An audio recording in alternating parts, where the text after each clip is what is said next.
Welcome po muli sa Philippine Weather Trivia. Again, para po sa mga bago sa channel na to, ako nga po muli si Alvin Pura, isang meteorologist at ang inyong weather tito. So kahapon naglabas tayo ng bagyo recap o yung mga summary ng bagyo natin nitong nakaraang 2025 bago tayo magkaroon ng unang bagyo ngayong taon. Pero kaninang umaga, naging bagyo na po yung ating binabantayang sama ng panahon dito sa loob ng ating Philippine Area of Responsibility. At yan nga po ay nabigyan ng local name na ADA. Ang ADA po ay ipinalit sa name na Agaton noong nakarang 2022 dahil mas marami na po yung na-damage o napinsala. So, na-decommission na po yung pangalan na Agaton at pinalitan nga nitong pangalan na ADA.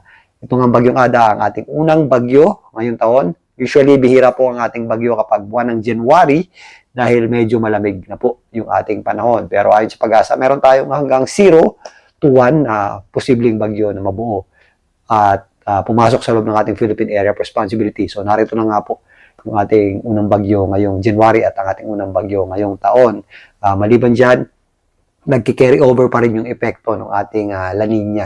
So medyo mainit pa rin yung ating temperatura ng karagatan, although lumalamig naman yung ating panahon dulot ng ating amihan o northeast monsoon. So dahil pa rin sa ating amihan o northeast monsoon, sa ngayon hindi natin nakikita pang umabot sa hanggang typhoon category itong binabantayan nating sama ng panahon. Pero ayon sa pag-asa, posible po yung umabot sa hanggang tropical storm category. So silipin natin yan mamaya. Pero pansinin muna natin itong ating satellite image.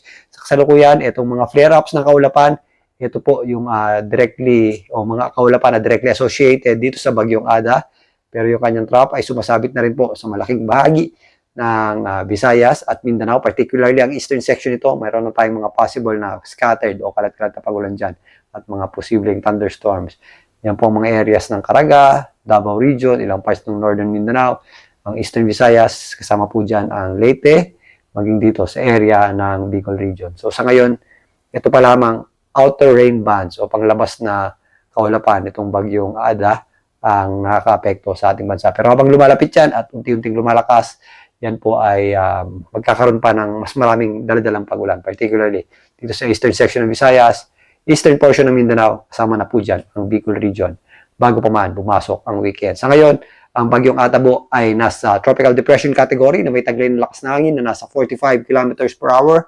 Malapit sa kanyang gitna at minsan may mga pagbugsong umabot sa 55 kilometers per hour. At yan po ay kumikilos pahilagang kanluran, tinutumbok po itong eastern section ng Visayas. Ngayon, silipin natin itong official forecast track ng Pag-asa para dito sa bagyong ADA. So narito pang official forecast track ng Pag-asa para sa bagyong ADA. Kung mapapansin nyo dito, yung ating bulto ng mga malalakas na hangin ng bagyong ADA ay nandito sa hilagang bahagi nito o itaas na bahagi nito. Dahil sa epekto yan ng ating northeast monsoon o nung ating tinatawag din na shear line. So ito pong itaas na bahagi ng bagyong ADA, nandiyan po yung ating pinakamalalakas na hangin nito, maging yung kanyang mga malalakas na pagulan. Nandito po sa eastern portion, well, nandito po sa western section, kaliwang bahagi at hilagang bahagi dito. Sa ngayon nga, ito ay nasa tropical depression category. Meron tayong inaasahang gradual na paglakas niya habang binabaybay itong eastern section ng Mindanao at eastern section ng Visayas. So possible po yung pinakamalapit sa ating landmass o kalupaan sa darating na Biyernes hanggang sa darating na Sabado. Sa ngayon, ito po ay inaasahan nating mag-recurve after dumikit dito sa area ng eastern Visayas sa Bicol Region, pabalik dito sa gitna ng Philippine Sea. Pero again, meron pa rin tayong tinatawag na area of uncertainty. So may possibility pa po yung bumaba ng bagya or umakyat pa ng bagya. So by this time, hindi pa rin natin inaalis ang chance ng possibility ng pag-landfall dyan or pagsaya dito sa eastern portion ng Visayas. So ganun pa man, although base dito naka-recurve po yan, is yung kanyang kaulapan at mga pagulan ay sasabit pa rin po dito sa malaking bahagi ng Visayas, kasama po dyan ng Mindanao, ang northeastern portion nito, maging dito sa Bicol Region. Again, pinakamalapit po yan sa darating na Biyernes at Sabado, na kung saan dyan po natin mas mararanasan yung pinakamalalakas na pagulan yan na directly associated dito po sa bagyong ADA. So narito po ang pagtaya ng pagulan para sa pagtawid o pagdaan ng bagyong ADA malapit sa ating bansa. Kung mapapansin nyo, meron pang epekto yung shear line dito sa eastern section ng Northern Luzon at Central Luzon, dyan po sa area ng Aurora, Isabela at Cagayan. Pero kung mapapansin nyo din, unti-unti po yung sasama na dito sa ating panibagong inflow ng hangin na papunta sa mismong bagyo. So mula bukas, mas madadagdagan na po yung ating mga pagulan dito sa rehiyon ng Caraga, kasama po dyan ang isla ng Dinagat, ang Siargao Islands at ang Surigao del Norte. Kasama na rin po dyan ang area ng Leyte at ang area ng Southern Leyte. So gradual po yan habang lumalapit itong ating sirkulasyon dito sa Eastern Section ng Visayas. Ito po ay bukas at sa darating na Biyernes, mas madadagdagan pa yung ating mga kawalapan dito po sa Eastern Visayas.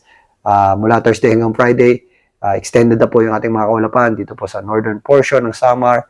Kasama pa rin po dyan ang isla or area ng Caraga, maging dito sa Southern Leyte area. Yung mga areas po ng central portion ng Visayas at itong Davao region, mawala pa rin po ang panahon natin dyan at possible din po yung ating mga kalat-kalat na pagulan at mga posibleng thunderstorm. Samantalang sa darating na Biyernes, kung mapapansin nyo, umaakit din po yung ating bulto ng kaulapan.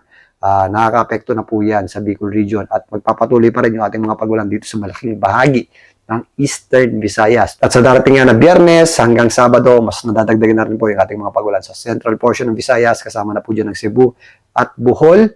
Going to Saturday, mas marami na rin po tayong pagulan dito po sa areas ng Camarines Sur, Camarines Norte, lalong-lalo na sa area ng Catanduanes dahil nakausli po yan ang malaking bahagi na rin po ng Bicol region. Kasama na rin po dyan ang Sorsogon at ang Albay, kung saan nandyan po yung Mount Mayon. So, pag-ingat po tayo, lalong-lalo na po yung mga nasa areas na malapit sa danger zone dahil mas possible po yung ating mga mudslides at lahar flow dahil sa pagulan na maaaring makaapekto po dito po sa general area ng Albay. So darating po yan na Saturday hanggang Sunday. After po niyan, makikita na po natin ang pag-recurve.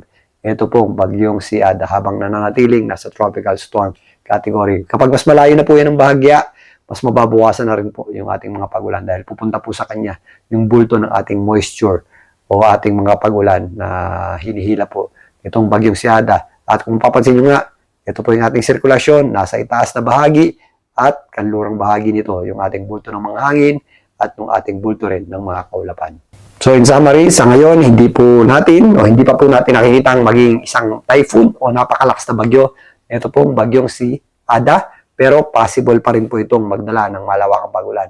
Lalo na sa interaction nito do sa ating tinatawag na shear line, yung ating northeastern at northwestern portion nito or yung itaas na bahagi ng bagyong Ada, nandun po yung ating bulto ng mga hangin at mga malalakas na pagulan. So again, sa ngayon, ay nasa dagat pa po yan at habang unti-unti pong lumalapit yan, mas madadagdagan po yung ating mga pagulan na maaaring idulot niyan. Particularly sa eastern portion ng Visayas, Central Visayas, maging dito sa eastern portion ng Mindanao, kasama na po dyan ang Bicol region mula bukas hanggang sa pagpasok ng weekend. Kaya mag-ingat po tayo at mag-ready po sa mga possible effects ng mga pagulan nito, gaya ng mga flash floods and landslides. At ugaling po mag-check ng heavy rainfall warning advisory ng Pag-asa para sa dami ng ulan sa inyong lugar. At sa inyong local DRMO, lagi rin po tayo mag-check dyan if ever may evacuation plan sa inyong area. Particularly, dyan po sa area ng Mayon, dyan po sa may area ng Albay. Balikan natin bukas itong bagyong Ada. Muli ito po ang inyong Weather Tito mula sa Philippine Weather Trivia. Magandang gabi po.